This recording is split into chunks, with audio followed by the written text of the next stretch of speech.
Original team ہے اس کے ساتھ ہم نے یہ کام شروع کیا. خاص طور پر بڑی خوشی ہو رہی ہے آپ کو دیکھ کے. سب کا دل کی گہرائیوں سے شکریہ ادا کرتا ہوں. اور مجھے اچھی طرح یاد ہے کہ دسمبر 2003 کی بات ہے. تو رضوان صاحب آئے تو مجھے کہنے لگے جی کہ میرے پاس آئیڈیا ہے کہ ہم وہ سول ڈیفینس اور اس طرح کی مجھے یاد ہے بات کی کرتے ہیں نا اس کو ٹھیک کرتے ہیں. ہاں اس کو ٹھیک کرتے ہیں. انہوں نے کہا کہ میں نے کہا میری بات سنیں, میری ایک خواہش ہے اور میرا ایک تجربہ اپنا, اور یہ میری خواہش بیٹھی ہے 1983 سے 83 سے جب میں ضلع کونسل کا بنا تھا چیئرمین. تو اس وقت کی میری یہ خواہش بیٹھی ہے کہ میرے پاس اکثر لوگ آتے تھے جی کہ ٹیلی فون کریں, ایمبولینس نہیں ہے. پھر اس کے بعد یہ خواہش پختہ زیادہ اس دفعہ ہوئی کہ مجھے خود ایمرجنسی میں ضرورت پڑ گئی. اس وقت میں نے سوچا کہ یا اللہ یہ چلو میں نے کسی کو فون کیا تو کچھ کوئی نہ کوئی سلسلہ چل نکلا, لیکن ایک عام آدمی کی حیثیت سے سوچ کے یہ سوچے ایک بے جارو مددگار کھڑا ہے, اس کی مدد کے لیے ظاہر اللہ تعالیٰ سے مدد بندہ مانگتا ہے تو کوئی ذریعہ نہیں ہے. تو میں نے ان کو کہا آپ نے میرے ساتھ کام کرنا ہے؟ انہوں نے کہا جی بالکل کرنا ہے. میں نے کہا آج کے بعد آپ نے سول ڈیفینس کا نام نہیں لینا, اور ریسکیو 1122 تو خیر نام ہم نے بعد میں رکھا, ایمبولینس سروس بنانی ہے. تو آپ نے ٹھیک ہے مانتے ہیں, کہتے ہیں جی بالکل میں انشاءاللہ وہی آپ کو کر کے دکھاؤں گا. تو میں نے کہا میرے ساتھ گاڑی میں بیٹھ چلے. وہ ہم سیدھے چیف منسٹر ہاؤس کے. تو دسمبر اصل میں 2003 میں ہم نے کام شروع کیا, اور ودن 1 ایئر 10 months ساری اسکیمیں, پہلے بیوروکریسی کو بلایا, ان کو میں نے کنونس کیا. تو اس کے بعد ہم نے 2004 میں سروس شروع کر دی. تو الحمدللہ آج ایک جو پودا لگایا گیا تھا اس وقت, آج ایک تناور درخت کو دیکھ کر خوشی ہو رہی ہے. اور مجھے تھوڑا افسوس بھی ہوتا ہے کہ اگر 10 سال چیزوں کو ڈیلے نہ کیا جاتا, روکا نہ جاتا, تو شاید بہت اور جو ہمارا ویژن تھا وہ ہم کافی آگے جا چکے. کیونکہ ہم اس کو صرف یہاں تک نہیں رکھنا چاہ رہے, اس میں پھر ہم ساتھ ساتھ ایڈ کرتے گئے آہستہ آہستہ یہ فائر فائٹنگ والا بھی, پھر اور بہت ساری چیزیں, وہ تو آپ کو پتہ ہی ہے. تو میں نے کہا کہ میں, کیونکہ میرے ذہن میں تھا کہ جو ادارہ بناؤں گا میں اسمبلی میں سے اس کا قانون سازی کر کے تو پھر وہ ادارہ بنا, تاکہ بعد میں کوئی تبدیل نہ کرے.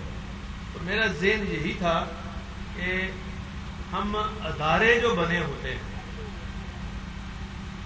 ان کو مضبوط کرنا, جس کی بنیاد ٹھوس ہوگی, وہ زیادہ اچھا بھی ہوتا ہے, آسان بھی ہوتا ہے, اور دیر پا بھی ہوتا ہے.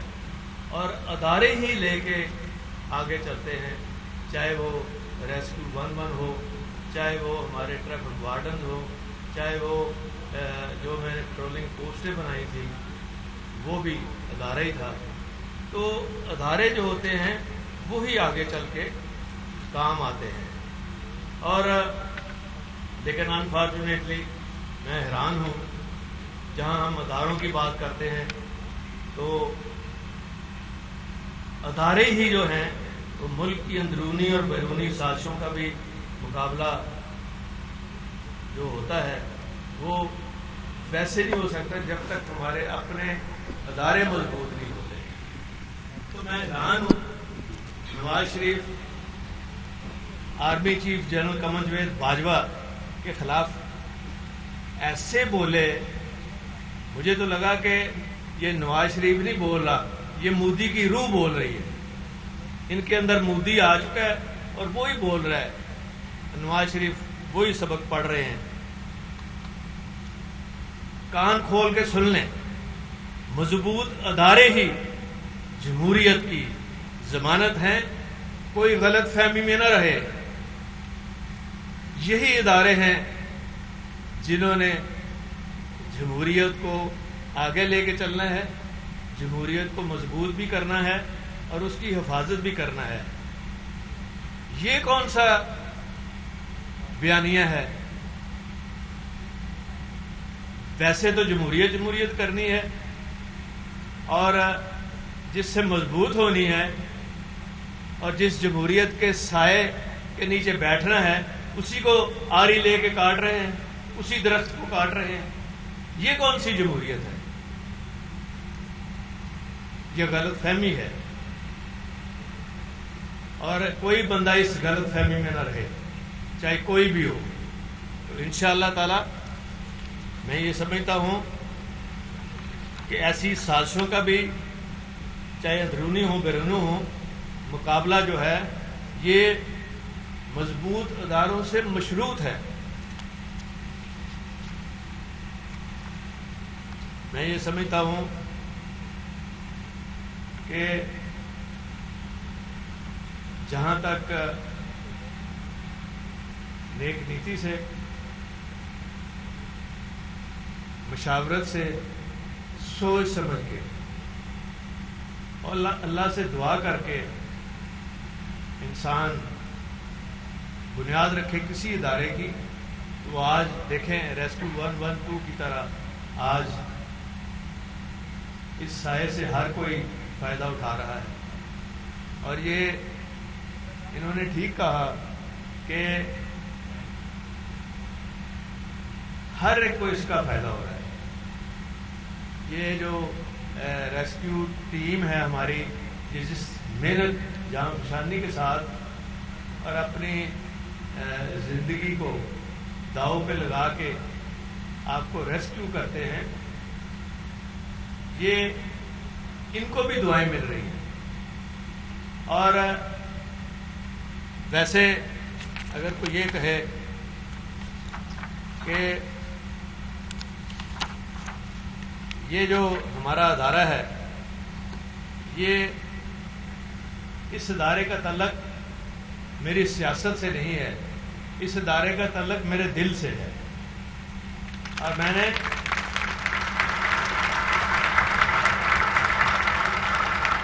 یقین کریں کہ جب میں روز صبح فجر کے بعد اس ادارے کے بارے میں سوچتا تھا تو میں اللہ سے شروع کرنے سے پہلے یہی دعا کرتا تھا کہ یا اللہ مجھ سے ایسے کام ہو جائیں بطور چیف منسٹر جس سے تو یا اللہ اور تیری مخلوق خوش ہو جائے. اسی میں ہی اجر ہے، اسی میں ہی سارا کچھ ہے. اور اللہ تعالیٰ نے کرم کیا اور اللہ تعالیٰ نے میری بات سنی اور راستہ اللہ تعالیٰ نے دیا ہے. اتنا بڑا ادارہ تب بنا. پھر اسی طرح آگے ہم بے شمار کام کرتے گئے. کسی نے نہیں سوچا تھا بھیک مانگنے والے بچوں کے لیے وہ بھی ادارہ انشاءاللہ تعالیٰ میں نے ایسا بنایا کہ اب چل رہے ہیں. کسی نے نہیں سوچا تھا جو بچے ریٹارڈڈ ہیں، بلائنڈ ہیں، سن نہیں سکتے، پاج ہو جاتے ہیں، چل نہیں سکتے، جن کو لوگ گھروں میں چھپا کے رکھتے تھے، ہم نے ان کو گھروں سے گاڑی جاتی ہے. 170 ادارے میں نے بنائے. یہ محکمہ ہی نہیں ہوتا تھا پنجاب کے اندر. 170 ادارے بنائے اور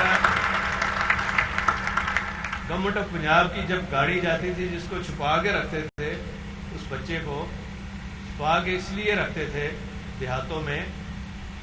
میں نے پوچھا، یہ میرا ذاتی تجربہ ہے، میں ایک گاؤں میں گیا ووٹ مانگنے کے لیے، تو ان کا بچہ اپاہج تھا تو جلدی سے اندر لے گئے. تو میں نے کہا نہیں 1 منٹ لائیں. کہتے ہیں اچھا پھر یہ بندے آپ کے چلے جائیں، لے کے آتے ہیں. وہ لے کے آئے تو مجھے کہنے لگے گھر والے کہ جی آپ کے ساتھ بچے ہوتے ہیں، یہ ہوتے ہیں ہمارے گاؤں کے لوگ، وہ سمجھیں گے کیونکہ ہماری بیٹیاں بھی ہیں کہ ان کے گھر 5 پیدا ہوتے ہیں تو ہم نے ان کی شادیاں بھی کرنی ہیں۔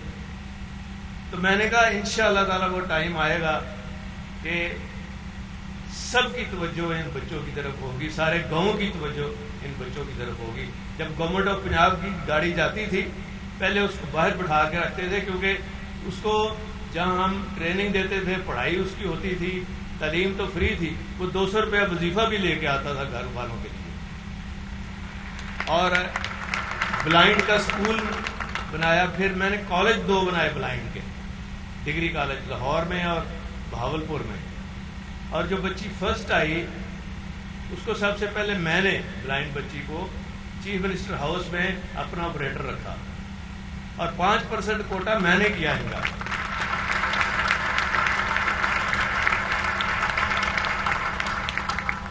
تو اصل بات یہ ہے، بات تو احساس کی ہے، اور وہ بھی بچے ہیں کسی کے جو بھیک مانگتے ہیں، وہ بھی بچے ہیں، ان کو بھی ہم نے اٹھایا وہاں سے، سڑکوں سے، کئی گینگز کو بسٹ کیا اور ان کو بھی تعلیم دی۔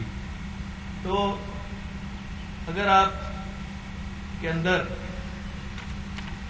لگن ہو، اگر آپ کے اندر خواہش ہو کہ میں کچھ، مجھے اللہ نے عہدہ دیا ہے تو میں اس سے انصاف کروں، تو اللہ سے مدد مانگیں، اللہ سے مدد مانگ کے شروع کریں، خود ہی اللہ تعالیٰ راستہ آپ کو دیتا ہے۔ یہ میں نے خود دیکھا ہے اور میرا ذاتی تجربہ بھی ہے۔ تو میں یہ سمجھتا ہوں کہ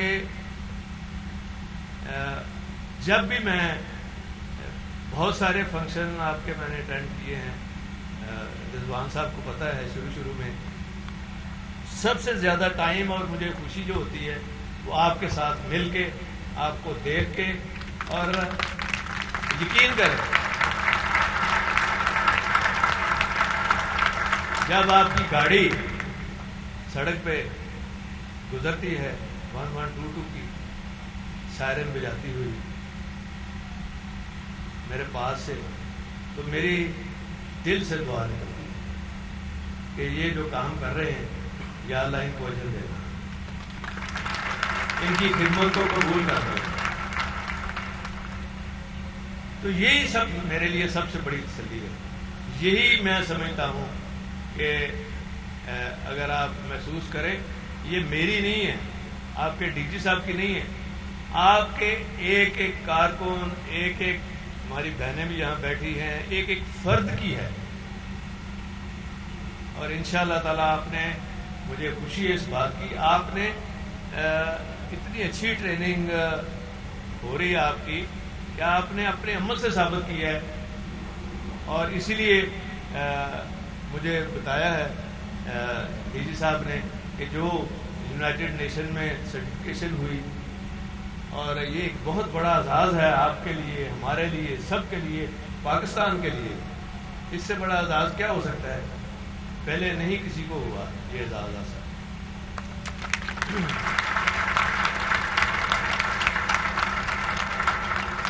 اور ابھی جو کام ہم نے ادھورا چھوڑا تھا، ایز اے اسپیکر میں نے